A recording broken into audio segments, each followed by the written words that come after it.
ઓરસંગ સંદેશ ન્યૂઝમાં આપનું સ્વાગત છે। છોટાઉદેપુર નગરની શાન ગણાતા કુસુમસાગર તળાવની દુર્દશા। છોટાઉદેપુર નગરની મધ્યમાં આવેલા કુસુમસાગર તળાવમાં ખુલ્લેઆમ તરી રહ્યા છે દારૂના ખાલી બોટલ અને ટીન। છોટાઉદેપુર નગરની શાન ગણાતું નગરની મધ્યમાં આવેલું કુસુમસાગર તળાવ ભારે ગંદકીથી ખદબદી રહ્યું છે।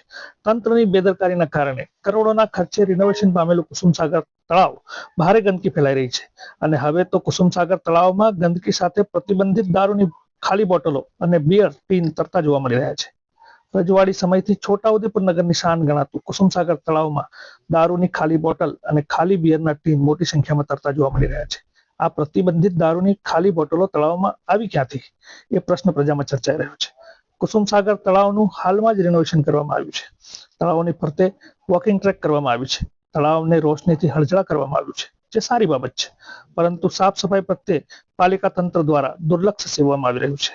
હજુ થોડા સમય પહેલા જ નગરપાલિકા દ્વારા તળાવની સાફ સફાઈ માટે લાખો ખર્ચી સફાઈ કરવામાં આવી હતી, પરંતુ હાલની સ્થિતિ જે છે તે જણાઈ રહી છે। આ ગંદકીના કારણે તળાવ કિનારે રહેતા નગરજનો અને કુસુમસાગરની સહેલગાહે નીકળતા નગરજનોને મચ્છરોનું અને દુર્ગંધોનો ત્રાસ સહન કરવો પડી રહ્યો છે। હવે વાત રહી આ પ્રતિબંધિત વિદેશી દારૂની ખાલી બોટલોની, જે તળાવમાં તરતી જોવા મળી રહી છે। તો દારૂ પ્રતિબંધિત ગુજરાતના છોટાઉદેપુરમાં શું વિદેશી દારૂ આટલો સસ્તાથી મળી રહ્યો છે? પ્રજામાં આ પ્રશ્ન ભારે ચર્ચાઈ રહ્યો છે। અને જો સમગ્ર ગુજરાતમાં દારૂબંધી છે તો કુસુમસાગર તળાવ જેવા જાહેર સ્થળે આ ખાલી બોટલો કે ટીન આવ્યા ક્યાંથી? છોટાઉદેપુર નગરમાં આવેલ કુસુમસાગર ફરતે લાઇટો ચોક્કસ લાગી છે, પરંતુ ગંગેશ્વર મહાદેવ મંદિર પાછળ ના સુમસામ વિસ્તારમાં રાત્રિના સમયે ખુલ્લામાં પાર્ટીના દોર ચાલતા હોય તેવી અફવાઓ પણ બજારમાં ચાલી રહી છે।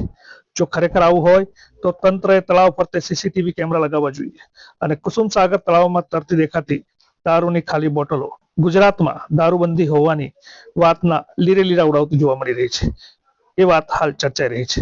સાથે જ પાલિકા તંત્ર દ્વારા તળાવની સફાઈ અને જંતુનાશક દવાઓ નિયમિત રૂપે છાંટવામાં આવે તેવી પ્રજાની માંગ ઉઠી છે।